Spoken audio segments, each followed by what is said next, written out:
ආයුබෝවන්. සුපුරුදු විදියටම අද සිකුරාදා දවසේ සලපතල මළුව ඔස්සේ අපි කතා කරන්න බලාපොරොත්තු වෙන්නේ. මේ දවස්වල මේ බොහොම සමාජ මාධ්‍යවල වගේම රූපවාහිනී නාලිකාවල විශේෂයෙන්ම කතා බහට ලක් වෙන මාතෘකාවක් ගැන. හිතවතුනි, ඔබ දන්නවා මේ පහුගිය මාස කිහිපය තුළ ලංකාවේ ජනතාවගේ එහෙම නැත්නම් පුරවැසියන්ගේ අයිතිවාසිකම් දිනා ගන්න අරගල වලට එළඹිච්ච අවස්ථාවේදී නීතිඥ ප්‍රජාවක් විදියට ඉස්සරහට ආවා.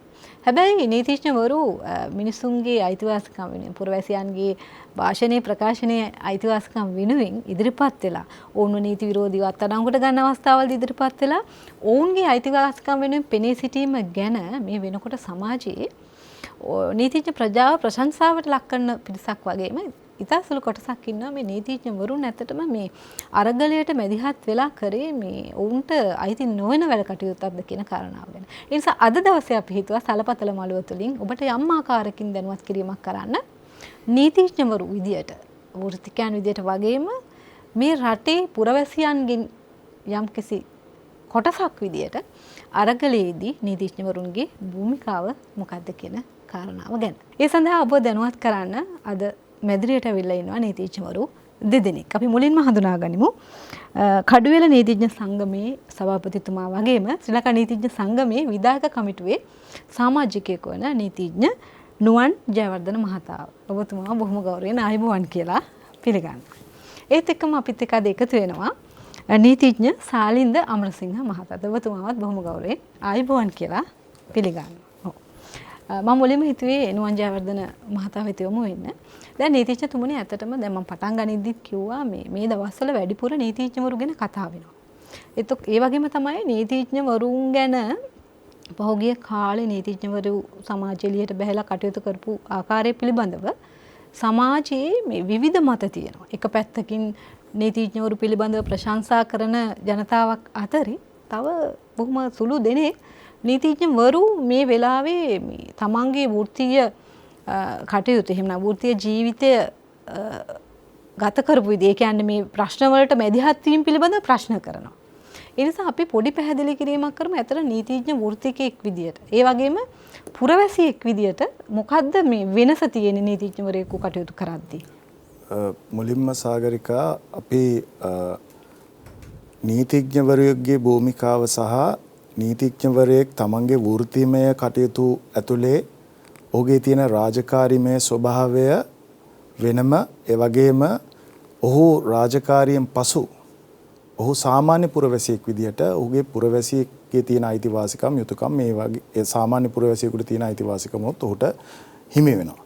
එතකොට මේ දෙකම එකට ගන්න පුළුවන් කමක් නැහැ. නීතිඥවරයෙක් තම ශ්‍රේෂ්ඨාධිකරණයේ දිවුරුම් දුන්නට පස්සේ නීතිඥවරයෙකුට තියෙන වෘත්තිමය වගකීම් කීපයක් තිබෙනවා.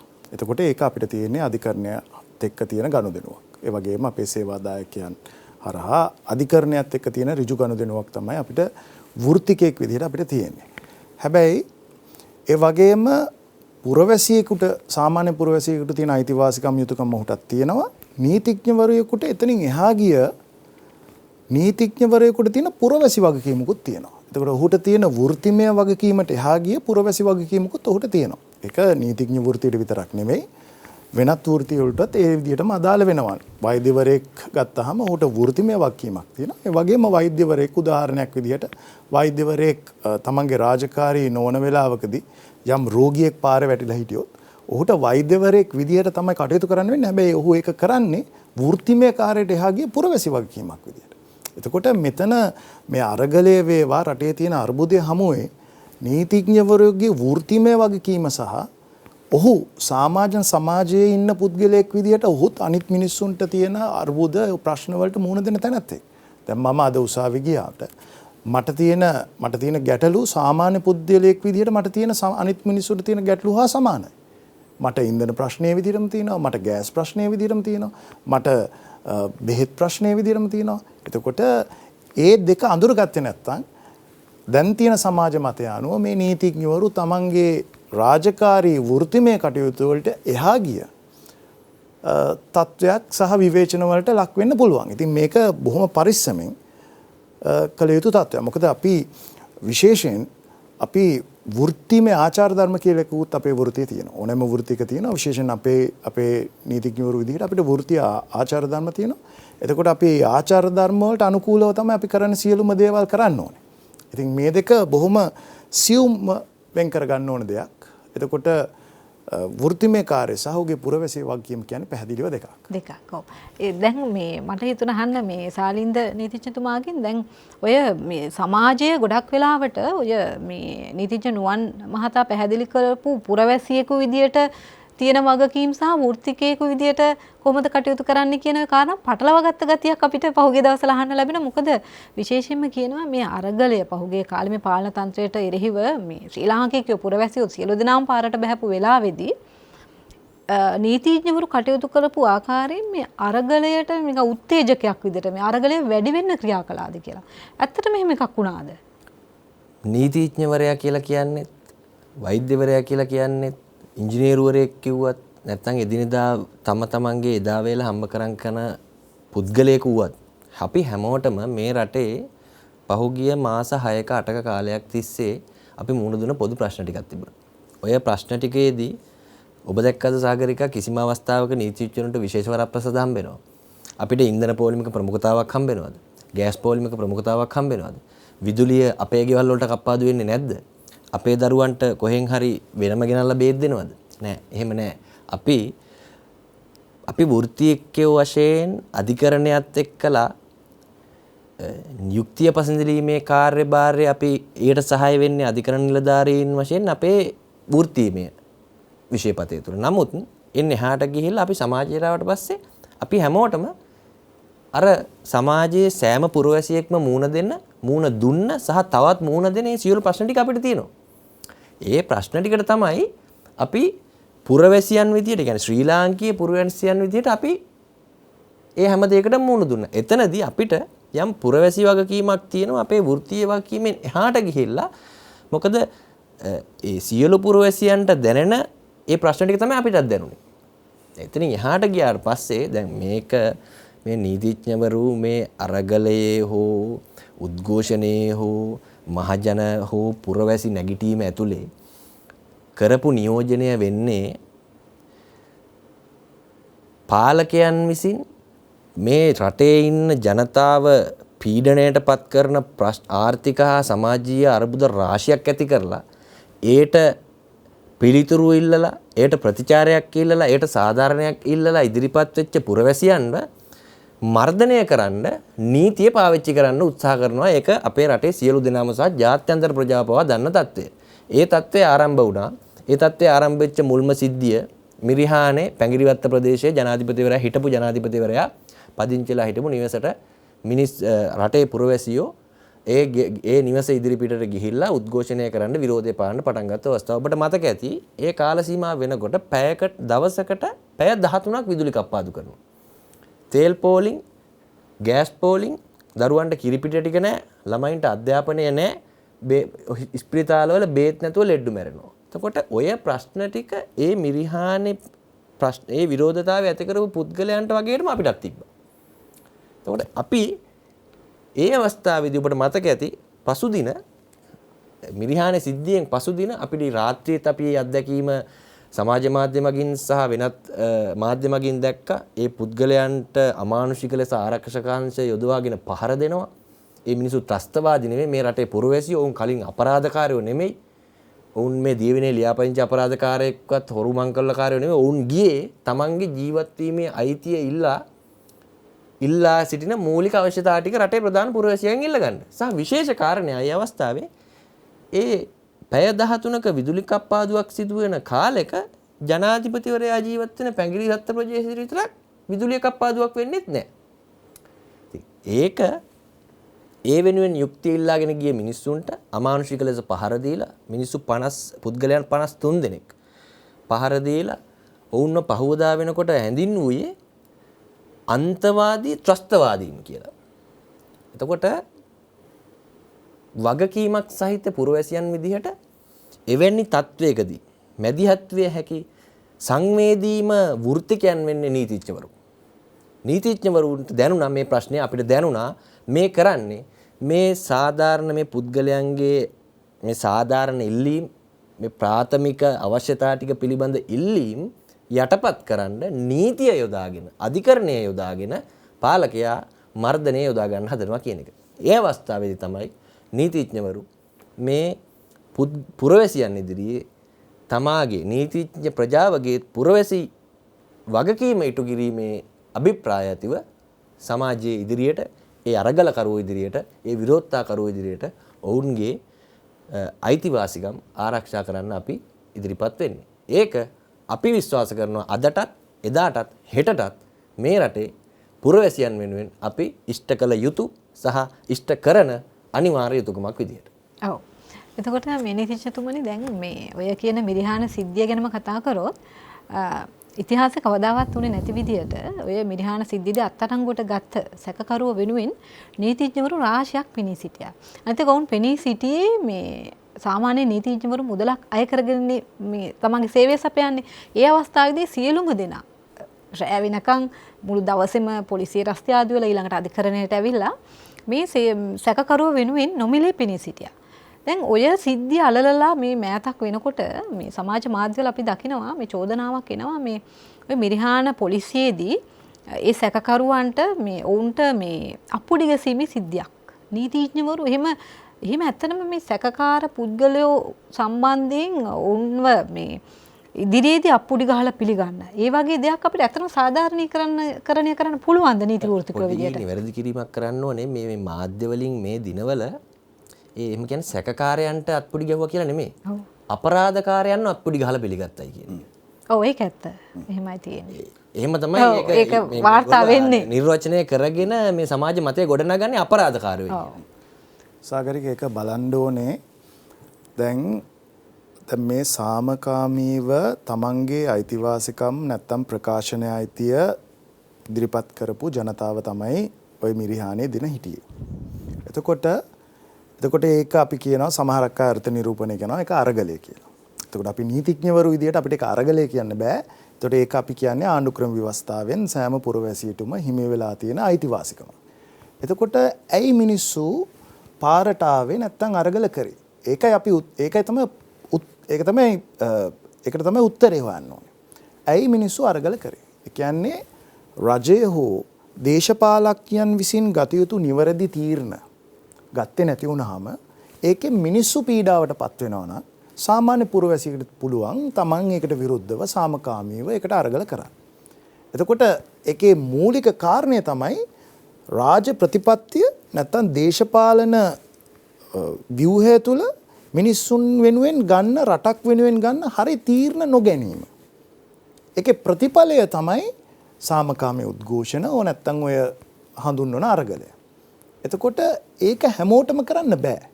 මට ඔයාට කරන්න බැරි වෙයි. හැබැයි අපි වෙනුවනොත් යම් කිසි පිරිසක් ආණ්ඩුක්‍රම ව්‍යවස්ථාවේ අයිතිවාසිකම් අනුව අපි වෙනුවෙන් පෙනී හිටියා. මට ඔයාට පාරට ගිහිල්ලා බැනර් ඉල්ලගෙන සමහරක් වෙලාවට අපේ විරෝධතාවය සාමකාමීව කරන්න බැරි තත්ත්වයක් තියෙන්න පුළුවන්. හැබැයි අපි වෙනුවෙන් සමස්ත මිලියන 22 වෙනුවෙන් යම් කිසි පිරිසක් ගිහිල්ලා මේ විරෝධතාවය යම් කිසි විදියකින් ප්‍රකාශ කරා. එතකොට රජයක් විදිහට නැත්තම් දේශපාලඥයන් විදිහට කරන්න ඕන කීපයක් තියෙනවා ගන්න පුළුවන් ක්‍රියාමාර්ග. පළවෙනි එක තමයි ඒ ආර්ථික ප්‍රශ්නෙට කඩිනම් විසඳුම් ගේන්න ඕන. එහෙම වුණා නම් අරගල කිසිවක් නැහැ, ඩීසල් ප්‍රශ්න නැහැ, ගෑස් ප්‍රශ්න නැහැ, බෙහෙත් ප්‍රශ්න නැහැ, ගැටලු නැහැ. එතකොට එහෙම නොගැනීම හේතුවෙන් කඩිනම් පියවර නොගැනීම හේතුවෙන් මේක තවත් වර්ධනය වෙනවා. කියන්නේ මිනිසුගේ ප්‍රශ්නේ එහෙමයි. කිසිම දේශපාලඥයෝ විදියටවත් රජයේ විදියටවත් කිසිම වැඩපිළිවෙලක් මේ ගැටලුව निराකරණය කරන්න ක්‍රමවේදයක් නැහැ. එතකොට අපි ඇතුළු මිලියන 22 වෙනුවෙන් මිලියන 22 කොටසක් සාමකාමී අරගලයක නිරත වුණා. එතකොට ඒකයි මම කිව්වේ වෘත්තිමය වගකීම සහ සමාජ වගකීම දෙකක් නීතිඥවරුන්ගේ. එතකොට අපි ගිහිල්ලා නීතිඥවරු විදිහට ගිහිල්ලා පොලිසියේ රාජකාරියට බාධා කරා නම් එදා මිරිහාන පොලිසියේ රාජකාරියට බාධා කරා නම් අන්න එතන නීතිඥවරු විදිහට වැරදි. හැබැයි මම දන්න විදිහට කිසිම නීතිඥවරයෙක් පොලිසිය හෝ විමර්ශන නිලධාරියට කිසිම බාධාවක් නිලධාරීන්ට කිසිම බාධාවක් ඉවල කරේ නැහැ. ඒ වගේම ගිහිල්ලා අපි අධිකරණ ක්‍රියාවලියට මැදිහත් වෙලා කිසි බලපෑමක් කරා නම් අන්න නීතිඥවරු විදිහට ඒක වැරදි. හැබැයි සාගරිකවා දැකලා ඇති. මේ ලංකාවේ හිටපු ජනාධිපතිවරුන්ට අධිචෝදනා පත්‍ර ගොනු කරපු අවස්ථා තිබුණා. ඒ අවස්ථාවේදී අධිචෝදනා පත්‍රයේ මහාධිකරණයෙන් බාර දීලා එළියට එනකොට මල් මාලා දාලා අප්පුඩි ගහලා පිළිගන්නවා. മന്ത്രിවරු ඇමතිවරු ගණනාවකටම අපරාධ චෝදනා තියෙනවා. අදටත් තියෙන අය ඉන්නවා. අපදීලා එළියට එනකොට නැත්තම් සමහරක් අයට වරදකරු කරලා ඇපෑලක් දාලා එළියට එනකොට අත්පුඩි ගහලා මල් මාලා දාලා පිළිගන්න ජනතාවක් ඉන්නවා. සමහරක් වෙලාවට නීතිඥවරු ගිහිල්ලා අතට අත දීලා ආචාර කරන අවස්ථාවත් අපි දැකලා තියෙනවා.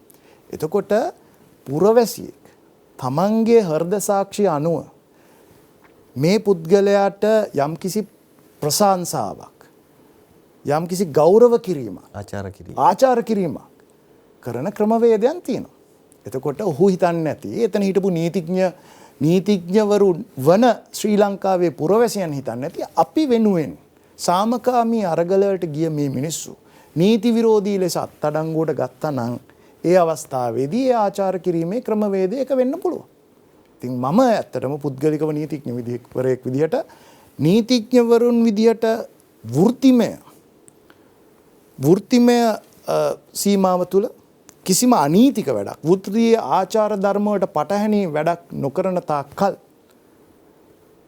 සැකකරුවෙකුට හෝ සැකකරුවෙක් කියන්නේ වරදකාරයෙක් නෙමෙයි ආණ්ඩුක්‍රම ව්‍යවස්ථාවේ නිර්දෝෂීභාවයේ පූර්ව නිගමනයේ තියෙනවා. එතකොට ඔහු තාම වරදකාරයෙක් වෙලා නැහැ. ඌට යම් ආචාර කිරීමක්, ඌට ප්‍රශංසා කිරීමේ ලොකු වැරද්දක් මම දකින්නේ නැහැ. මම හිතන්නේ ඇත්තටම මේ සම්බන්ධයෙන් ඔබතුමාටත් යම් පැහැදිලි කිරීමක් ඇති. අපි කෙටි විරාමයකට ගිහිල්ලා නැවත වැඩසටහන එක්ක එකතු වෙමු.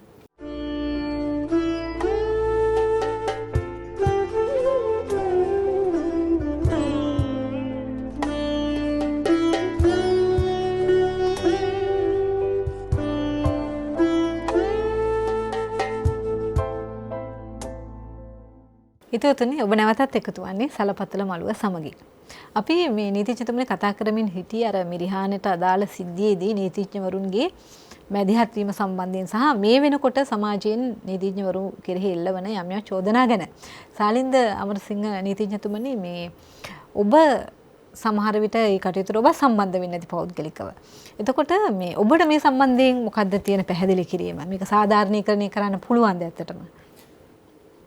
මම ඒ සිද්ධිය සාධාරණීකරණය කියන වචනය පාවිච්චි කරොත් වෙන්නේ අපි යම්කිසි වරදක් කරා වගේ වෙනවනේ. අපිට එහෙම හැඟීමක් නැහැ කවදාවත්. වෙන හිටපු කිසිද නීතිඥවරයෙකුට එහෙම හැඟීමක් නැහැ.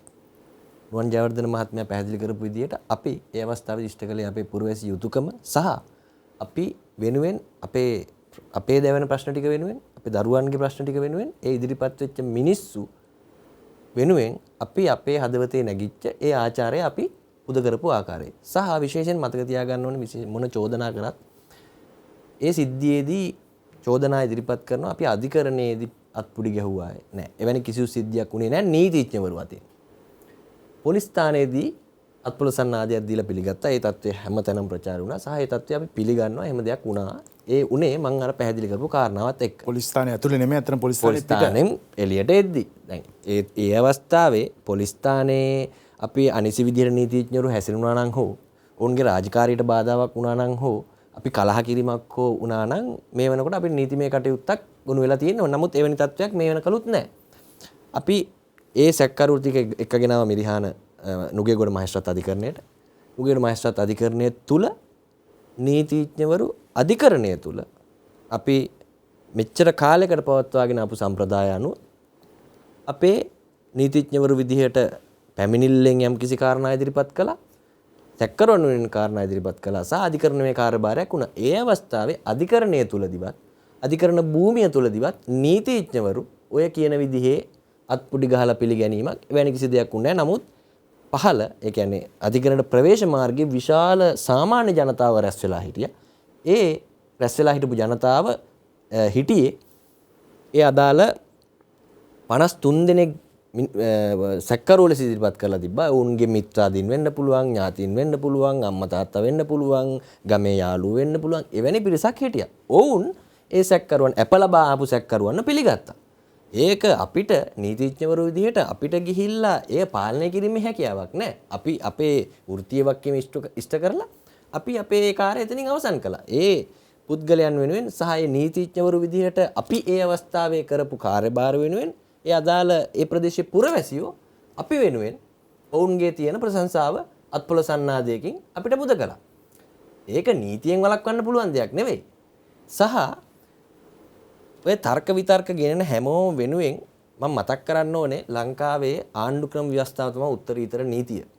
ආණ්ඩුක්‍රම ව්‍යවස්ථාවේ 13 වන ව්‍යවස්ථාවේ තියෙනවා නීතියේ නිසි ක්‍රියාදාමයට අදාළ වන මූලික අයිතිවාසිකම් ටික. ඒ මූලික අයිතිවාසිකම් වල පැහැදිලිව දක්වලා තියෙනවා යම් කිසි තැනැත්තෙක් වරදකරුයයි ඔප්පු කරන ලබන තෙක් ඔහු නිවැරදිකරුවයි. එහෙම නැත්නම් නිර්දෝෂීයයි පූර්වානුමානය කළ යුත්තේ. ඒ කියන්නේ නිර්දෝෂීභාවයේ පූර්ව නිගමනය ඉංග්‍රීසියෙන් කියනවා නම් presumption of innocence. ඒ කියන්නේ අධිකරණයකට ඉදිරිපත් කරලා අධිකරණය ඇතුලේ සිද්ධ කරන අධිකරණ ක්‍රියාවලියකින් පසු දෙපාර්ශවයකටම සවන් දීලා සිද්ධ වෙන නඩු විභාගයකින් පස්සේ අධිකරණය විසින් තමයි තීරණය කරන්නේ ඔහු වැරදිකාරයෙක්ද නිවැරදිකාරයෙක්ද එහෙම නැත්නම් සමාජයේ මේ පාවිච්චි කරන අපරාධකාරයෙක්ද කියන වචනේ.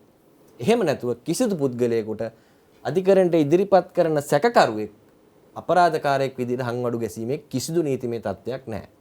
ඊළඟට ඔබතුමිය මුලින් ඉඳලම අපෙන් ඉදිරිපත් කරපු අපිට අපෙන් පිළිතුරක් ලබා ගන්න උත්සාහ කරපු ප්‍රශ්නේ තමයි සහ සමාජයේ මේ එල්ල වෙන හංවඩු ගැසීම තමයි අපරාධකාර වෙනුවෙන් අපි පෙනී හිටියා කියලා. ශ්‍රී ලංකාවේ නීතිඥවරු බඳවා ගැනීමේදී ශ්‍රේෂ්ඨාධිකරණය විසින් සකස් කරලා තියෙනවා රීති. ඒ රීතිවල පැහැදිලිව දක්වලා තියෙනවා නීතිඥවරයෙකුට කිසිම අවස්ථාවක සේවාදායකයන් සහ අදාළ විෂය මත පදනම් වෙලා සේවාදායකයන් තෝරා බේරාගෙන කටයුතු කළ නොහැකි. අපිට ගාවට එන කියන්නේ දොස්තර මහත්තයෙක් ගාවට ප්‍රතිකාර ගන්න එන ලෙඩෙක් සම්බන්ධයෙන් කටයුතු කරන ආකාරයටම අපිටත් බෑ තෝරා බේරාගෙන අපිට සේවාදායකයන් වෙන් කරන්න. අපිට එවැනි අවස්ථා දෙකක් තියෙනවා ව්‍යතිරේකී අවස්ථා. ඒ කියන්නේ නඩුව කටයුත්තක් බාර නොගැනීම සම්බන්ධයෙන් අපිට කටයුතු කළ හැකි අවස්ථා දෙකක් තියෙනවා. මේ පළවෙනි අවස්ථාව තමයි නිසි උද්‍යෝගයකින් කටයුතු කළ නොහැකි. නඩු කටයුතු අපිට බාර ගන්න බෑ. සහ එම නඩු යම්කිසි නඩු කටයුත්තක් බාරගෙන අපි ඒ සම්බන්ධයෙන් කටයුතු කරගෙන යද්දී සම්බන්ධතා අතර ගැටුමක් උද්ගත වෙනවා නම් එවැනි නඩු අපිට බාර ගන්න බෑ. ඒ හැරෙන්නට ලංකාවේ ඕනෑම පුද්ගලයෙක්ගේ නඩු කටයුත්තක් බාර ගැනීමේ අයිතිය නීතිඥවරුන්ට ශ්‍රේෂ්ඨාධිකරණය විසින් ලබා දීලා තියෙනවා. ඊළඟට වැදගත්ම ප්‍රශ්න කොටස මම මේ බුදුමියගේ ප්‍රශ්නෙට මේ එළවෙන චෝදනාව තියෙන්නේ නීතිඥ සංගමයගේ ක්‍රියාකලාපේ වැරදි. මම මේ චෝදනා කරන හැමෝටමත් සහ මේ වැඩසටහනේ වැඩිදුර පැහැදිලි කිරීම සඳහා මේ පැහැදිලි කිරීම කරන්නේ. ඒ ඉදිරිපත් වෙච්ච කිසිම නඩුවක නීතිඥ සංගමයේ විදිහට කිසිම පෙනී සිටීමක් කිසිදු පුද්ගලයෙක් විසින් කරලා නැහැ. ඕන කෙනෙකුට ඒ අදාළ නඩු කටයුතු වල සටහන් තියෙනවා. අරගෙන බලන්න පුළුවන්. ඊට අමතරව නීතිඥ සංගමයේ කාර්යභාරය මොකද්ද? නීතිඥ සංගමයේ ව්‍යුහාත්මක ස්වභාවය මොකද්ද කියන එක සහ එයට පැවරලා තියෙන රාජකාරී සහ ඒ නීතිඥ සංගමේ කාර්යපටිපාටිය සිද්ධ වෙන්නේ කොහොමද කියන එක මගේ ජ්‍යෙෂ්ඨ මිත්‍රයා නුවන් ජයවර්ධන මහතා පැහැදිලි කරයි. නීතිඥ සංගමයේ ඔහු මේ විධායක කමිටු සමාජිකයෙක් විදිහට මට වඩා ඒ කාර්යය ඉතා හොඳින් ඔහුගෙන් උත්තරයක් ලබා ගන්න ඔබට පුළුවන්. ඔව් ඇත්තටම නීතිඥ නුවන් ජයවර්ධන මහතාගෙන් මට අහන්න තියෙන ප්‍රශ්නයක් තමයි අර මේ සාලින්ද මහතා කිව්වා වගේ මේ ශ්‍රී ලංකා නීතිඥ සංගමය තමයි අර සැකකාරය වෙනුවෙන් පෙනී සිටියේ කියන මේ වැරදි ආකල්පයක් තියෙනවා සමාජය තුළ. ඇත්තටම ශ්‍රී ලංකා නීතිඥ සංගමයට තමයි හැමෝම ඇඟිල්ල දික් කරන්නේ. නීතිඥවරු ප්‍රජාවක් ඒ කටයුතු වලට සම්බන්ධ වුණත්. ඇත්තටම ශ්‍රී ලංකා නීතිඥ සංගමය ඔය අධිකරණ කටයුතු වලට පෙනී සිටියද? ශ්‍රී ලංකා නීතිඥ සංගමයේ විදිහට අරගලේ පටන් ගත්තේ මිරිහාන සිද්ධියෙන්. තුරුණුගේගොඩ මහේස්ත්‍රාත් අධිකරණයේ නඩුව පැවරලා තිබ්බා. එතකොට ඊට පස්සේ නඩු කීපයක් කොටුව මහේස්ත්‍රාත් අධිකරණය සහ කොළඹ ප්‍රධාන මහේස්ත්‍රාත් අධිකරණය ඇතුළු කොළඹ මහේස්ත්‍රාත් අධිකරණයේ පැවරලා තිබුණා. එතකොට මම හිතන්නේ විවිධ ප්‍රදේශවල මේ 9 සිද්ධියෙන් පස්සේ මේ 9 සිද්ධියෙන් පසුව ඒ විවිධ ප්‍රදේශවල මහේස්ත්‍රාත් අධිකරණවල කරුණු වාර්තා කරලා තිබුණා. එතකොට ඕනෑම පුරවැසියෙකුට ලංකාවේ මේක පොදු ලේඛනයක් අධිකරණයේ නඩු වාර්තාව කියන එක අරගෙන බලන්න පුළුවන්. ශ්‍රී ලංකා නීතික සංගමය මේ සැකකාරයෝ අටම ගානේ මේ සැකකාරයෝ වෙනුවෙන් හරි පෙනී ඉඳලා තියෙනවා කියන එක. එතකොට ඊටාම් වගකීමෙන් කියනවා ශ්‍රී ලංකා නීතිඥ සංගමයේ විදියට ඔය කිසිද නඩුවක සංගමයේ විදියට පෙනී සිටීමක් ඉඳලා නැහැ සැකකාරයෝ වෙනුවෙන්. එතකොට ඊළඟ කාරණය තමයි කියන නීතිඥ සංගමය මේවා මේ සැකකාරයෝ වෙනුවෙන් උත්පේරකයක් දුන්නා. නැත්තම් මේ සැකකාරයොන්ට මේ අපරාධ කරන්න පෙළඹවීමක් කරා. ඒ වගේ තර්ක ගොඩනගලා තියෙනවා. එතකොට පැහැදිලිව කියන්න ඕනේ නීතික සංගමය කියන්නේ හුදෙක් සභාපතිවත්, ලේකම්වත්, කළමනාකරණ කමිටුවවත්, නැත්නම් මැනේජ්මන්ට් කමිටි එකවත්, නැත්නම් එක්ස්කෝ එකවත්, විධායක කමිටුවවත් තනි තීරණයකින් කරන ක්‍රියාවලියක් නෙමෙයි නීති සංගමය වෙන්නේ. එහෙම තනි තීරණ ගන්න බෑ. මේක විවස්ථාවකින් පාලනය වෙන ලංකාවේ නීතිඥවරුන්ගේ සංගමය. එතකොට මේ සංගමේ තියෙන ව්‍යුහයක් තිබෙනවා. එතකොට සාගරිකා මේකේ ලංකාවේ තිබෙන ප්‍රාදේශීය නීතිඥ සංගම් වලින් නියෝජිතයන් එනවා. ඒ නියෝජිතයන් සඳුන්ලත් කමිටුවකින් විධායක සභාව වෙනවා. විධායක සභාවෙන් මැනේජ්මන්ට් කමිටු එක. ඒ වගේම ඒ ඡන්දෙන් තමයි සභාපති හා ලේකම් පත් වෙන්නේ. එතකොට මේ සංගමයට තමන්ට අත්නෝමතික සභාපතිවරයාට හෝ ලේකම්වරයාට අත්නෝමතික තීරණ ගන්න බෑ. මේක යන ක්‍රමවේදයක් තියෙනවා. එතකොට විධායක සභාවට දාලා විධායක සභාවෙන් සම්මත වෙලා ඊට පස්සේ සමහරක් ඒවා බා කවුන්සිල් එකට දාලා එතකොට ඒවෙන් දාලා තමයි මේක සම්මත වෙලා යම්කිසි තීන්දුවක් හෝ මාධ්‍ය ප්‍රකාශයක් හෝ යම්කිසි එකඟතාවයක් එනවා නම් එහෙම තමයි එන්නේ. එතකොට මේ නීතිඥ සංගමය අපහසුතාවයට ලක් කරන්න විවිධ දේශපාලනික තමන්ගේ විවිධ දේශපාලනික උවමනාවන් සඳහා නීතිඥ සංගමයට මඩ ගහන්න කරන උත්සාහයක් විදිහට තමයි මම මේක දකින්නේ. එතකොට මේක සම්පූර්ණ විවස්ථාපිත ආයතනයක්. ඕනම කෙනෙකුට දකින්න පුළුවන් නීතිඥ සංගමය විශේෂයෙන් ප්‍රචණ්ඩත්වයට විරුද්ධව. නීතිඥවරු විදියට මේවා දැක්කහම අපි ඒවට මාධ්‍ය නිවේදන අපි ඒවට නැගිටින්නේ නැත්නම් ඒ සංගමෙන් ඇති වැඩක් නැහැ. එතකොට ප්‍රචණ්ඩත්වයක් වෙනවා නම් අපි පැහැදිලිව නීති සංගමයේ විදියට නීති සංගමේ නිකුත් කරලා තිබෙනවා ප්‍රචණ්ඩත්වය සම්බන්ධයෙන් අපි කිසිම වෙලාවක අනුබල දෙන්නේ නැහැ. ඒවට අපි පෙනී සිටින්නේ නැහැ කියලා මාධ්‍ය නිවේදන නිකුත් කරලා තිනවා. ඉතින් ඕනෑම පුරවැසියෙකුට ඒවා බලන්න පුළුවන්. ඔව් නීතිඥතුමනි දැන් මේ ඔය ශ්‍රී ලංකා නීතිඥ සංගමය කරලාද මාධ්‍ය නිවේදන ගැන කියනකොට ඇත්ත වශයෙන්ම මේ ප්‍රචණ්ඩකාරී ක්‍රියා කරන්න එපා. සාමකාමී අරගලවල විතරක් නිරත වෙන්න කියලා මාධ්‍ය ප්‍රකාශ කළාද ශ්‍රී ලංකා නීතිඥ සංගමයේ? ඔව් මුල් අවස්ථාවේ සිටම ශ්‍රී ලංකා නීතිඥ සංගමය මගේ උගත් මිත්‍රයා කියපු විදිහට සමහරු අර්ථ දක්වන විදිහට නීතිඥ සංගමයේ සභාපතිතුමා තනියම කටයුතු කළේ නැහැ. ඔහුට එහෙම තනියම කටයුතු කරන්න බෑ. එහෙම බලයක් ඔහුට නැහැ.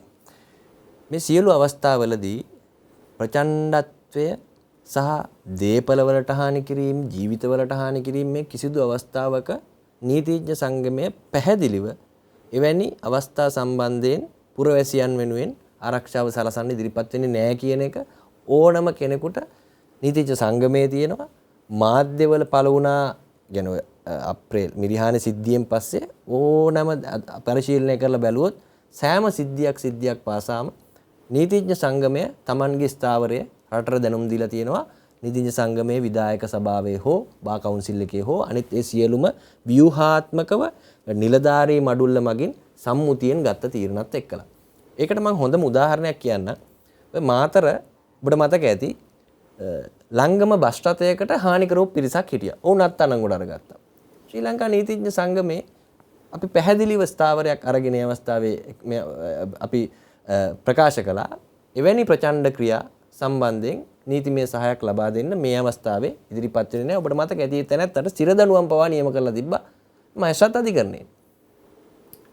අපිට එවැනි මේ ප්‍රචණ්ඩත්වයට උඩ ගෙඩි දෙන්න මේ රට යුද පිටියක් කරන්න මේ රට බ්ලඩ් බාත් එක කියන්නේ ලේවිලකට එහෙම අවශ්‍යතාවයක් නෑ. අපිට අවශ්‍ය වුණේ සහ අපි උදව් කරේ පුරවැසියන් විදිහට අපිට මුහුණ දෙන ප්‍රශ්න මේ අපේ සහ මේ මිලියන 22 ජනතාවගේ රට මේ රටේ තියෙන ප්‍රශ්න විසඳන්න ගන්න තමයි අපි මේ වෙනුවෙන් ඉදිරිපත් වෙලා කටයුතු කළේ. ඒ අවස්ථාව වන විට මේ ඔය චෝදනා එල්ල කරන තැනැත්තන් සහ පුද්ගලයන් ඔය සියලු දෙනාගේම සහ ඔය කියන ඔය සංවිධානවල තිබ්බ ප්‍රශ්නේ තමයි සහ දැනටත් තියෙන ප්‍රශ්නේ තමයි මේ 2022 වසරේ ඇතිවෙච්ච තත්ත්වයේදී තමයි ලංකාවේ මීට කලින් අරගල, කැරලි, මහජන නොසන්සුන් සහ හැම දෙයක්ම දුනා. නමුත් නීතිඥවරු ඒ හැම අවස්ථාවකදීම ඔබ ඉතිහාසය පෙරලා බලන්න සහ මේ වැඩසටහන බලන හැමෝටමත් මම කියනවා ඉතිහාසය ආපස්සට අධ්‍යයනය කරලා බලන්න ඒවා මර්ධනය කරන්න පාලකයන් සහ රාජ්‍ය භාවිතා කළේ නීතිය. නීතිය භාවිතා කරලා තමයි ඒ සියලු නැගිටීම් අරගල නැත්නම් කැරලි හෝ හැම දෙයක්ම මර්ධනය කළේ. මේ අවස්ථාවේදී මේ දැවැන්ත ප්‍රතිරෝධය නීතිඥ වෘත්තීය වෙත වෘත්තිකයන්ට එල්ල කරන්නේ ඒ පෙර අවස්ථාවල එල්ල කරපු ප්‍රතිරෝධය නීතිය යොදාගෙන කරන මර්ධනය පුරවැසියන්ට එල්ල කරන්න නොදී ඒ මැදින් පලිහක් ලෙස නීතිඥ වෘත්තිකයන් නීතිඥ ප්‍රජාව හිට ගැනීම සම්බන්ධයෙන් මේ ඒ තැනැත්තන්ට තියෙන ඔවුන්ගේ දේශපාලන න්‍යාය පත්‍ර ඉෂ්ට කරගන්න බැරුව ඊළඟට වෘත්තිකයන් විදිහට නීතිඥවරුන් විදිහට වෛද්‍යවරුන් විදිහට ඕන සෑම සියලු දෙනාම ওই ප්‍රතිරෝධය එල්ල කරන්නේ ඔවුන්ගේ තියෙන දේශපාලන න්‍යාය පත්‍රය ඉෂ්ට කරගන්න බැරි වුණාට පස්සේ සහ තමන් වැඳ පුදාගෙන එල්බගෙන ඉන්න දේශපාලන මතවාදයට විරුද්ධව නැගී සිටපු පුරවැසියාව ආරක්ෂා කරේ නීතිඥ සංගමය කියන ඒ වෛරය ක්‍රෝධය ඒ පිටද ඔය චෝදනා කරන හැමෝගෙම දේශපාලන පසුබිම් බලන්න පුළුවන් ඕන කෙනෙකුට ගිහිල්ලා. ඔහුගේ Facebook ගිණුමේ ඉඳලා ඒක අපිට බලන්න පුළුවන් මේ තැනැත්තාගේ අභිප්‍රාය අරමුණ මොකක්ද කියන එක. යනු අපි නීතිඥ සංගමයේ විදිහට අපිට ප්‍රකාශනිකුත් කිරීමේ හැකියාවක්. නමුත් නීතිඥ ප්‍රජාව විදිහට නීතිඥවරු විදිහට ලංකාවේ පුරවැසියන් විදිහට අපි ඒ වැනි ඒ පුහු තර්ජන ගර්ජන වලටවත් ඒ චෝදනා වලටවත් අපි පිළිතුරු දෙන්න උත්සාහ කරන්නෙත් නැහැ. මොකද අපි දන්නවා අපි ඉෂ්ට කරපු යුතුයකම් මොකක්ද කියන එක සහ අපි දන්නවා ඔවුන් මේ අවස්ථාවේ එල්ල කරන ප්‍රතිරෝධය සහ චෝදනා වලින් බලාපොරොත්තු වෙන්නේ මොකක්ද කියන එක. ඔව්. ඉතින් අපි නැවතත් කෙටි විරාමයකට ගිහිල්ලා වැඩසටහනත් එක්ක එකතු වෙමු.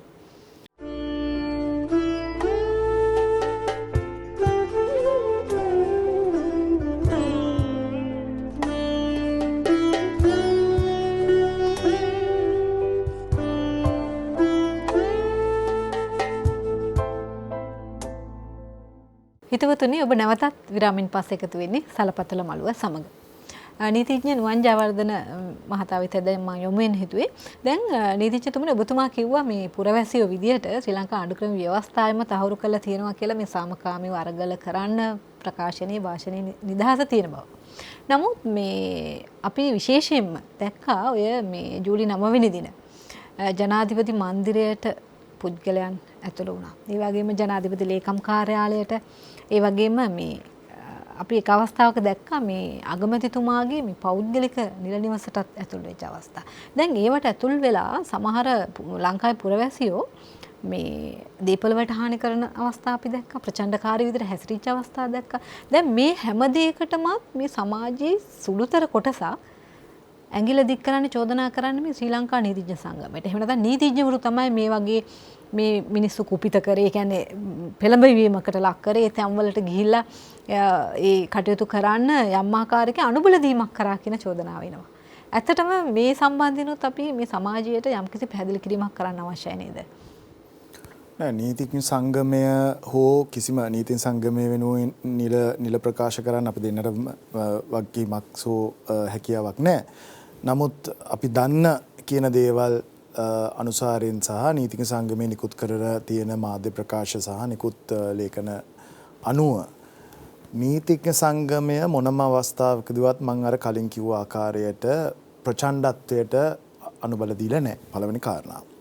දෙවෙනි කාරණාව, මේ රටේ පුරවැසියෙක් මේ රටේ මිනිස්සෙක් ගිහිල්ලා අපරාධ වරදක් කරනවා නම් ඒක කරන්න එපා කියලා අමුතුන් කියන දෙයක් නැහැ. මොකද දණ්ඩ නීති සංග්‍රහය ඇතුළු අනිකුත් පනත් මගින් ලංකාවේ වැරදි නොකළ යුතු දේවල් සහ වැරදි මොනවද කියන එක කියලා තියෙනවා. එතකොට විශේෂයෙන් ගිහිල්ලා අමුතුවෙන් ගිහිල්ලා පුරවැසියන්ට කියන්න ඕනේ මේවා කරන්න එපා. මාධ්‍ය නිවේදන නිකුත් කරන්න දෙයක් නැහැ. මේවා කරන්න ඕනේ, මේවා කරන්න එපා කියලා කියන්න අවශ්‍ය නැහැ. අද ශ්‍රී ලංකා නීතිඥ සංගමේ විෂයපතේට වැටෙන දේකුත් නෙවෙයි. වැටෙනෙකුත් නෙවෙයි. සහ ඊළඟට මේ අරගලය නීතිච්ච සංගමයේ විසින් මේ පුරෝගාමීත්වය දරපු කාරණාවක් නෙවෙයි. නෙවෙයි. අපිට බෑ මාර්ගෝපදේශත්වය සපයන්න මේ අරගලයකට. සෝ විරෝධතාවකට. අපි කරේ වෘත්තීය වගකිව යුතු වෘත්තීය කණ්ඩායමක් ලෙස ඔබ දකින්න ඇති විශේෂයෙන් නීතිඥවරුත් ජුලි 9 වෙනිදා දින වෙනම ඔවුන් නීතිඥවරුන් විදිහට ඒ අදාළ පුරවැසි උද්ඝෝෂණය වෙත සම්බන්ධ වුණා. එහෙම නැතුව අපි කවුරුත් මේ එක ලීඩ් කරන කියන්නේ පුරෝගාමීත්ව වෙන නායකයෝ කවුරුත් නෙවෙයි අපි මේ සම්බන්ධ වුණේ. ඔව් එතකොට සාගරිකා මුලින්ම බලන්න ඕනේ පළවෙනි කාරණාව තමයි අපි නීතිඥවරු විදිහට රජයේ දේපලකට හෝ වෙන පුද්ගලික දේපලකට හෝ කාට හරි කාගේ හරි දේපලකට යම්කිසි වරදක් කරනවා නම් ඒක ලංකාවේ නීතිය යටතේ වරදක්. ඒකේ ආය කතා දෙකක් නෑ. ඒක ස්ථාපිත නීතිය. එතකොට නීතිඥවරයෙකුට කොහොමත් කියන්න බෑ ගිහිල්ලා මේ දේපලට පහර දෙන්න අර දේපල පහර දෙන්න කියලා එහෙම කියන්න බෑ අපිට. ඒතර මම හිතන්නේ සාමාන්‍ය අපි නෙවෙයි වෘත්තික විදියට අපි නෙමෙයි සාමාන්‍ය පුරවැසියෙක්වත් කියයි කියලා ගිහිල්ලා මෙහෙම පහර දෙන්න කියලා. මොකද ඌට නීතිය පිළිබඳ අවබෝධයක් තියෙන්න ඕනේ. මට ගිහිල්ලා අරලියගහ මන්දිරයට ගිහිල්ලා හොරකම් කරගෙන ඉන්න බෑ. ඒක සාමාන්‍ය බුද්ධියක් තියෙන ඕන කෙනෙක් තියෙන දෙයක්. එතකොට මේ අරලියගහ මන්දිරය සහ ජනාධිපති මන්දිරය ඇතුළු රාජ්‍ය දේපල ජනාධිපති හිටපු අගමැතිතුමාගේ පුද්ගලික නිවස. එතකොට මේවට පහර දුන්නේ කවුද කියන එක ඉස්සල්ලාම හොයන්න ඕනේ. එතකොට මේක අරගල නැත්තම් උද්ඝෝෂකකරුවන් විසින් කරපු එකක්ද උද්ඝෝෂණයට සම්බන්ධ නොවන වෙනත් පුද්ගලයන් කරපු එකක්ද? එතන තමයි තීරණාත්මක සාධකය. එතකොට ඒක කරන්න ඕනේ විමර්ශන නිලධාරී. දැන් වරදක් වෙලා තියෙනවා. එතකොට අපරාධ නඩු විධාන සංග්‍රහ පනත අනුව විමර්ශනයක් කරන්න ඕනේ විමර්ශන නිලධාරී. එතකොට මේ විමර්ශනය කරන්නේ නැතුව එයාවයි මෙයාවයි උද්ඝෝෂණයට සහභාගී වෙච්ච අයවයි ගිහිල්ලා අත්අඩංගුවට අරගෙන දාන එක නෙමෙයි අපරාධ නීතිය විමර්ශනය කියලා බලාපොරොත්තු වෙන්නේ. ඉස්සෙල්ලම විමර්ශනය කරලා සැකකාරයෙක් කරන්න තරම් ප්‍රමාණවත් සාක්ෂි තියෙනවද? ඇත්තටම මේ මිනිස්සයා මේක අලාභ කරලා තියෙනවද? ඇත්තටම මේ පුද්ගලයා මෙතනට ගිය අපරාධයක් කිරීමේ චේතනාවෙන්ද? දැන් මම දැක්කා නීතිඥ මහත්මයෙක් කියනවා එක මාධ්‍යයක ගිහිල්ලා නිවසක් ඉදිරියේ කවුරු හරි කියනවා නම් මගේ නිවස ඉස්සරහට ඇවිල්ලා සාගරික ඇවිල්ලා කියනවා නම් go home නුවන්ජයවර්ධන කියලා තර්ජනාත්මකව එතකොට මම ගෙදරින් යන්න ඕනද කියලා. මම ගෙදරින් යන්න ඕනද? නෑ මම ගෙදරින් යන්න ඕනේ නෑ. හැබැයි රටක ජනාධිපතිවරයෙකුට හෝ පාර්ලිමේන්තු මන්ත්‍රීවරයෙකුට හෝ අගමැතිවරයෙකුට ඇයි එහෙම යන්න කියලා මිනිස්සු කියන්නේ? ඒක තමයි මම මුලින්මත් කිව්වේ. ඒකට උත්තරේ හොයන්නේ නැතුව ආර්ථික ප්‍රශ්නේ තමයි මේකේ මූලික කරුණ. එතකොට ආර්ථික ප්‍රශ්නෙට වගකිය යුත්තන් 1945 තියෙන මුදල් පනත. එතකොට මේ වගේ වගකිය යුතු නිලධාරීන් ඉන්නවා. මහා බැංකුවක අධිපතිතුමාට වගකීමක් තිබුණා. එතකොට ඒ වගේ මේ නිලධාරීන් විසින් ගත්ත නිවැරදි නොවන තීන්දුව తీරන නිසා තමයි මිනිසුන්ට මේක වෙන්න උනේ. එතකොට සමහරක් වෙලාවට අරලියගහ මන්දිරයට මිනිස්සු පයින් ගිය අරලියගහ මන්දිරේ බලන්න. එතකොට මේ මිනිසුන්ට අපරාධමය චේතනාවක් නැහැ. දොරවල් ඇරලා තියෙනවා. මිනිස්සු ගිහිල්ලා පරීක්ෂා මේ බලලා එනවා. හැබැයි යම් විදිහකට ගිහිල්ලා ඒ දේපල වලට හානි කරලා තියෙනවා නම් ඒ අවස්ථාවේදී සාක්ෂි තියෙනවා නම් ඒක සමහරක් විට කවුරු හරි දාලා වෙන පුද්ගලෙක් යොදවලයි අපරාධය කරලා මේක එහෙම කරන්නත් පුළුවන්. අපි දන්න අපරාධ නීතිය එහෙම ඒවා වෙලා තියෙනවා. ඒක තමයි ඔබතුමා කියන්නේ විමර්ශනය කිරීමේ විමර්ශනයක් කරන්න ඕනේ. ඒක අධිකරණ ක්‍රමයක් කරා නිවැරදි විමර්ශනයක් කරන්න ඕනේ. සහ ඒ වගේ කියන්නේ මේ සිදුවීම කියන්නේ මිරිහාන සිද්ධියේ ඉඳලා අපිට උදාහරණ වෙන ඕන සිද්ධි කීපයක්ම තියෙනවා. දැන් මිරිහානේ බස් රථයේ ගිනි තියපු සිද්ධිය. ඇත්තට මේ බස් රථයේ ගිනි තිබ්බේ දැන් මේ වෙලාවේ උද්ඝෝෂණ සම්බන්ධ වෙච්ච පුද්ගලයන් කියලා චෝදනා කරාට මේ දක්වා ඇත්තටම කවුද එහෙම බස් රථයේ ගිනි තිබ්බේ කියන එක පිළිබඳ විමර්ශනයක් කරලා සැකකරුවෙක්වත් හොයාගෙන තියෙනවද? ඒක තමයි සාගරික තියෙන ප්‍රශ්නේ. නීතිය ආධිපත්‍ය, නීතිය මිනිස්සු නීතිය පිළිබඳව මිනිසුන්ගේ තියෙන සැකය මතුවෙන තැන් ඕවා තමයි. එතකොට සමහරක් මේ ලංකාවේ තිබ්බ බරපතල අපරාධ. දැන් අපි මේ මෑතකදී ඔය මහ බැංකුව, ඒ වගේම පාස්කු බෝම්බ ප්‍රහාරය තාමත් ඒ වගේ සමහර සැකකාරයෝ අත්අඩංගුවට ගන්න බැරි වෙලා තියෙනවා. එතකොට සමහර දේශපාලඥයගේ නඩු මේ සාක්ෂිකරුවන්ගේ විවිධ කාරණා නිසා අපි හිතන්නේ නැති විදියට සමහරකට අධිචෝදනා පත්‍ර ඉල්ලාස් කරගන්න. එතකොට මිනිස්සුන්ට අර නීතිය පිළිබඳ විශ්වාසයක් නැති කරලා තියෙන්නෙම මේ දේශපාලන අධිකාරී විසින්. එතකොට මිනිස්සුන්ට එහෙම ප්‍රශ්නයක් තියෙනවා. සාමාන්‍ය මිනිස්සෙකුට නීතිය ක්‍රියාත්මක වෙන විදිහයි බලය තියෙන දේශපාලකයන්ගේ නීතිය ක්‍රියාත්මක වෙන විදිහයි පිළිබඳ මිනිස්සුන්ට සැකසහිත තැන් මිනිස්සුන්ට තිබෙනවා. එතකොට මිනිස්සු නීතියේ පාලනයේ නීතිය ආධිපත්‍ය ගැන මිනිස්සුන්ට ලොකු විශ්වාසයක් නැති වෙනවා. එතකොට ඒක එහෙම වෙන්න දෙන්න බෑ. ඒක තමයි එතකොට අන්න අපිට පුරවැසි වගකීමකුත් තියෙනවා මිනිස්සුන්ට එහෙම නොදී අපේ අධිකරණ සහ මිනිස්සුන්ගේ නීතිය පාලනයේ යුක්තිය පසල දීම කියන මිනිස්සුන්ගේ විශ්වාසය ඇති කිරීමට නීතිඥවරුන්ගේ යම් වගකීමක් තියෙනවා. එතකොට ඔයාගේ ප්‍රශ්නේ එනවා නම් නීතිඥවරු විදිහට කිසිම අවස්ථාවක රජයේ දේපලකට හෝ වෙනත් දේපලකට හෝ පුද්ගලික දේපලකට පහර දීමට අලාභානි කිරීමට විනාශ කරන්න කිසිම ආකාරයකින් උල්පන්දම් දෙන්නත් බෑ උල්පන්දම් දීලත් නැහැ කියන එක තමයි මගේ විශ්වාසය. ඒ නිසා යම් විදියකින් අරගලකරුවන් හෝ වේවා වෙන කවුරු හරි වේවා යම් දේපලකට හානි කරලා තියෙනවා නම් ඒ සම්බන්ධයෙන් විමර්ශනයක් කරන්න සාක්ෂි සැකකරයක් කරන්න තරම් ප්‍රමාණවත් සාක්ෂි තියෙනවා නම් ඔහු අනිවාර්යයෙන්ම අත්අඩංගුවටගෙන අධිකරණයට ඉදිරිපත් කරන්න ඕනේ. දැන් මෙහෙම කියනකොට මට මතක් වෙනවා නීතිඥතුමනි දැන් මීට අවුරුදු මගේ මතකයේ හරින අවුරුදු 3කට විතර කලින් දැන් ওই පොදු දේපල වලට හානි කරා කියන තැනටනේ දැන් අරගලය කරපු පුද්ගලයන්ව මේ දවස්වල අත්අඩංගුවට ගැනීම කරනවා විවිධ චෝදනා නගනවානේ. දැන් එක අවස්ථාවක අපි ඕන කෙනෙක් රූපවාහිනියේ නැරඹුවා නම් දකින්න ඇති ඒ කාලේ පාර්ලිමේන්තුව ඇතුලේ අපි දැකලා තියෙනවා මේ පුටු විසි කරනවා. ඕක ඇතුලේ හරිම ප්‍රචණ්ඩකාරී විදියට හැසිරෙනවා. ඒ කතානායකතුමාට පුටුවේ වාඩි වෙලා ඉන්න දුන්නේ නැහැ. එතන ඉවත් කරනවා පිහි අතේ තියන් ඉන්නවා. දැන් ඒ වගේ තත්ත්වවලදී මේ නීතිය ක්‍රියාත්මක වුණාද? ඇත්තට සාමාන්‍ය මිනිස්සුන්ට ওই ප්‍රශ්නේ තියෙනවා. මොකද ජනාධිපති මන්දිරයට ගිහිල්ලා පුටුවේ වාඩි වෙච්ච මිනිස්සයව අතරංගුර ගන්න තත්ත්වයක් තියෙනවා. දැන් මෙහෙම බැලුවා මේ නීතියේ සමානාත්මතාවය පිළිබඳ ගැටලුත් මිනිස්සුන්ට එනවා. ඒ කියන්නේ පාර්ලිමේන්තුව තුළ අපරාධ නීතිය ක්‍රියාත්මක කිරීමේ යම් මුක්තියක් තිබෙනවා. නමුත් ඒක අර ඔබතුමිය කිව්ව ආකාරයට ජනමාධ්‍ය මගින් රූපවාහිනී මගින් සජීවීව ලංකාවේ මිනිස්සුන්ට දකින්න පුළුවන් වුණා. එතකොට ඒක තමයි මම කිව්වේ.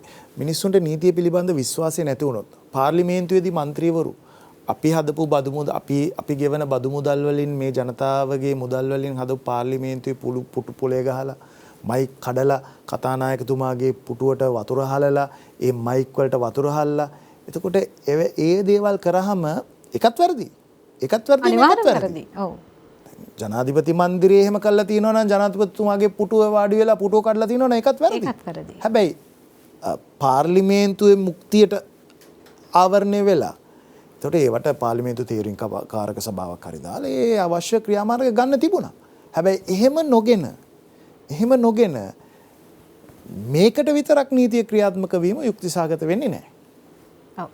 දැන් ඒ වගේම නීතිඥතුමනි අපි මේ මුලිනුත් කතා කරා මේ මෑතක සිද්ධ වෙච්ච අරගලය සහ දැන් මේ වගේම ආර්ථිකමය ගැටලුවක් ඇවිල්ලා සමාජ ගැටලුව ඇවිල්ලා මිනිසුන්ගේ අයිතිවාසිකම් කඩ වෙන අවස්ථාවක් ආවොත් නීතිඥවරු විදියට විශේෂයෙන්ම නීතිය ගැන මේ සාමාන්‍ය මිනිස්සෙකුට වඩා නීති වෘත්තිකයන්ට අවබෝධයක් තියෙනවා. මිනිසුන්ගේ අයිතිවාසිකම් මොනවද කියන එක ගැන අවබෝධයක් තියෙනවා. එහෙම තියෙන කොට්ටාශයක් විදියට හෙට දවසෙත් පුද්ගලයෙකුගේ අයිතිවාසිකම් කඩ වුණොත් නීතිඥවරු විදියට ඒවට ඉදිරිපත් වෙලා ඔවුන්ගේ අයිතිවාසිකම් ආරක්ෂා කරගන්න කටයුතු කරන්න නීතිඥවරුන්ට වගකීමක් තියෙනවාද? සරලම මට දෙන්න තියෙන උත්තරේ ඔව්. මම ඇයි ඔව් කියලා කියන්නේ කියන එක ගැන පැහැදිලි කිරීමක් කරන්න. මේ මම මුලින් ඉඳලා මුල් අවස්ථාවේ ඉඳලා යලි මතක් කරපු කාරණාව තමයි මේ රටේ දැනට තියෙන ආර්ථික හා දේශපාලන අස්ථාවර භාවය නිසා විඳින්න තියෙන සහ විඳවන සියලුම දුෂ්කරතා අපිත් විඳිනවා සහ මේ රටේ සම්පූර්ණ පුරවැසියොත් විඳිනවා. එතකොට අපිට මගේ උගත් මිත්‍රයා කියපු විදිහට වෘත්තීය වගකීමකුත් තියෙනවා සමාජ වගකීමකුත් තියෙනවා සහ ඊට එහා ගිහලා පුරවැසි යුතුකමකුත් තියෙනවා. ඒ යුතුකම් තුනම අපි මේ වෙන තාක්කල් ලංකාවේ නීතියට අනුව ශ්‍රේෂ්ඨාධිකරණය මගින් නීතිඥවරුන්ට පනවලා තියෙන රීතීන් අනුව අපි මේ වෙනකලුත් ඒ සම්බන්ධයෙන් අපි ඉෂ්ට කරලා තියෙනවා. ඔබ දකින්න ඇති පාර්ලිමේන්තුව ඇතුලේ පාර්ලිමේන්තු වරප්‍රසාද වලට මුවා වෙලා තාම විහිළු සහගත ප්‍රකාශ කරනවා නීතිඥවරු 200ක් විතර ගියාම අධිකරණයේ විනිශ්චයකාරයතුමා මගේ ගෙදරටත් ගිනි තියයි මේ කට්ටිය ඇවිල්ලා කියලා බය වෙලා අපදුන්නාය. එවැනි විහිළු සහගත ප්‍රකාශ කරනවා. දැන් يعني එවැනි ඔලු ගෙඩි ටිකකින් තමයි අපි තවමත් බලාපොරොත්තු වෙලා තියෙනවා මේ තියෙන උග්‍ර දරුණු අගාධයකට වැටලා තියෙන රටේ ආර්ථිකය ගොඩගනී කියන තත්ත්වයක්. එතකොට එවැනි කාරණාවක් ඇතුලේ එවැනි සර්ධර්භයක් ඇතුලේ තමයි මේ රට තාමත් තියෙන්නේ. සහ අපිත් වෘත්තිකයෝ විදිහට වෘත්තියේ යෙදෙන ගමන සහ පුරවැසියන් විදිහට මේ රටේ ජීවත් වෙන්නේ. මම මුලින්ම ඔබට ලබා දුන්න උත්තරයත් අනුව ප්‍රචණ්ඩත්වයට කිසිදු ඉඩකඩක් ලබා නොදීමට නීතිය ආරක්ෂා කරන ආණ්ඩුවේ පාර්ශවයන් කටයුතු කළ යුතුයි සහ ආණ්ඩු ක්‍රම ව්‍යවස්ථාව ප්‍රකාරව පුරවැසියන්ට තමන්ගේ සාමකාමී විරෝධය දැක්වීම ඔවුන්ගේ භාෂණයේ නිදහස ප්‍රකාශනයේ නිදහස සාමකාමී වෙක්රැස්වීමේ නිදහස කියන කාරණා ඒවා අහිමි කිරීමේ හැකියාවක් නැහැ. එතකොට පුරවැසියන් පුරවැසි අයිතිවාසිකම් සහ මූලික අයිතිවාසිකම් භුක්ති විඳිය යුතුයි. ඒ අනුව පාලකයන් තමන්ගේ මේ රට දැනට මූල දීලා තියෙන තත්ත්වයක් එක්කලා ඔවුන් තමන්ගේ කාර්යභාරය මේක තත්ත්වයෙන් අපි ගොඩ යනවද සහ තවත් මෙන්න මොන තැනකට යනවද කියන එක ඒක තීරණය වෙන උගේ කාර්ය මත නීතිඥවරු විදිහට අපි නීතිඥ ප්‍රජාව හැටියට සහ පුරවැසියන් විදිහට අපි තවමත් විශ්වාස කරන්නේ සහ හෙටත් අපි විශ්වාස කරනවා අපිට පුරවැසියන් විදිහට මේක අපේ රට මේ අපේ හැමෝගෙම රට නීතිඥවරයන් විදිහට අපි අධිකරණයේ ඉදිරියේ පෙනී සිටින්නෙත් ඉන් පසුව ජීවත් වෙන්නෙත් මේ අපේ රටේ මේ පාලකයන්ට අවශ්‍ය විදිහට මර්ධනය කරන්න නීතිය යොදාගෙන මේ රට නීතියක් නැති නීතිය වල්වැදිච්ච සහ අධිකරණය පිළිබඳ අධිකරණ යුක්ති ක්‍රමය පිළිබඳව කිසිදු විශ්වාසයක් නොතැබෙන තැනට ආවොතින් මේ රට මින් පෙර දශක ගණනාවකට පැවති තත්ත්වයට එනවා. අපිට එවැනි තත්ත්වයට මේ රට පත් වුණොතින් දැන් තියෙන ආර්ථික අර්බුදෙත් එක්කලා මේ රට කුමන ආකාරයේ අගාධයකට වැඩිද කියන එක අපිට කියන්න බෑ විශ්වාස කරන්න බෑ අපිට පූර්ව අනුමැතිය කියන්න බෑ.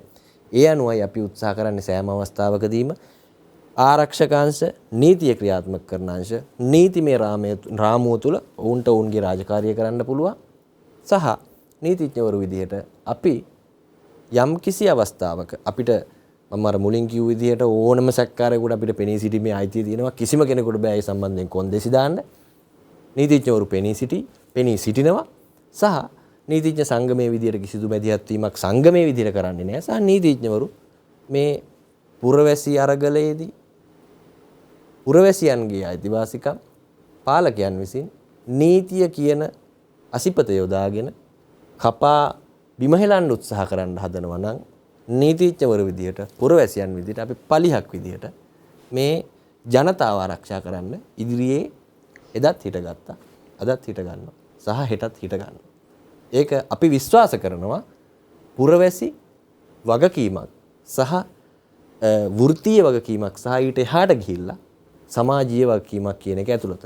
ඒ අනුව මට අවසාන වශයෙන් කියන්න තියෙන්නේ තමන්ගේ පටු දේශපාලන වාසිතකා තමන් විශ්වාස කරන සහ වන්දනා කරන දේශපාලන මතවාදයට විරුද්ධයි කියලා සහ තමන් විසින් කරගෙන යන මර්ධනකාරී වැඩපිළිවෙලට සහ ජනතාවට මතයක් දැරීමේ ඔවුන්ගේ භාෂණයේ ප්‍රකාශනයේ නිදහස අහුරනු පිණිස නීතිඥවරුන්ට මඩ ගහලා නීතිඥවරුන්ව හෙලා දැකලා ඔවුන්ව විවේචනය කරලා ඒ තත්ත්වය ඇති කරගන්න පුළුවන් කියලා ඒක සමාජය තුළ යථාර්ථයක් ඉෂ්ට වෙනවද නැද්ද කියන එක සම්බන්ධයෙන් අපිට බලාගෙන ඉන්න පුළුවන් ඉදිරි කාලය ඇතුළත ඔබ හොඳට මතක තියාගන්න මිරිහානේ 9 වෙනි මිරිහාන සිද්ධියේ ගුටි කාපු ළමයි වෙනුවෙන් පිරිත් නූලක් බඳින්නවත් වතුර ටිකක් දෙන්නවත් කවුරුත් ආපු නැති වුණාට මහා පරිමාණ විදිහට රාජ්‍ය දේපල කොල්ල කාපු ගසා කාපු මංකොල්ල කාපු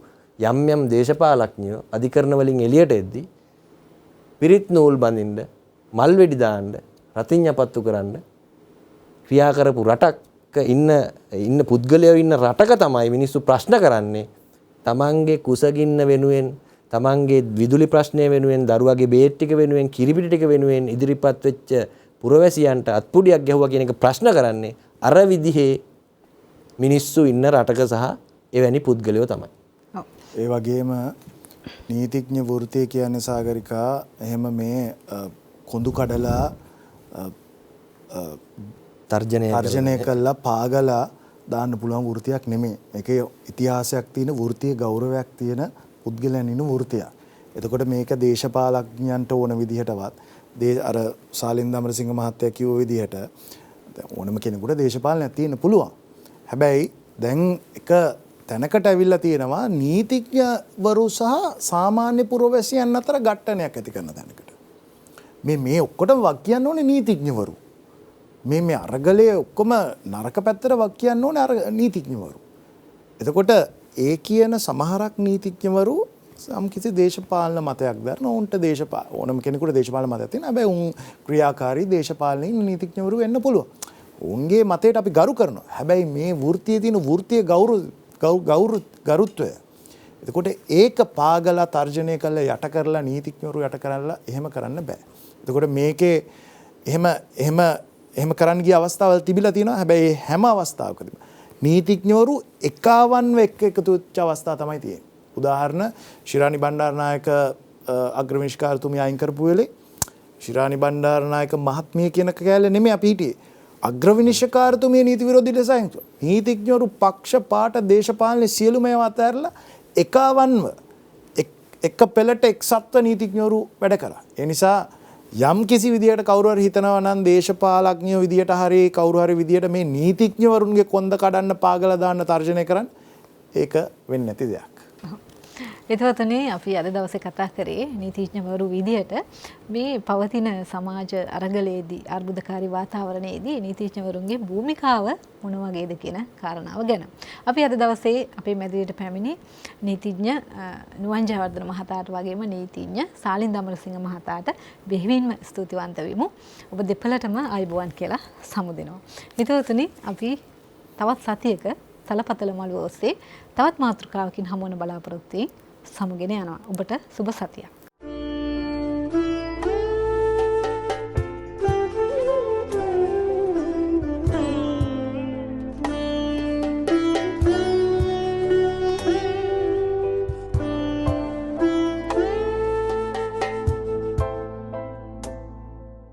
මෙවැනි වටිනා වැඩසටහන් නැරඹීමට ජයමග TV YouTube නාලිකාව සබස්ක්‍රයිබ් කර සීනුව ලකුණ ක්ලික් කරන්න.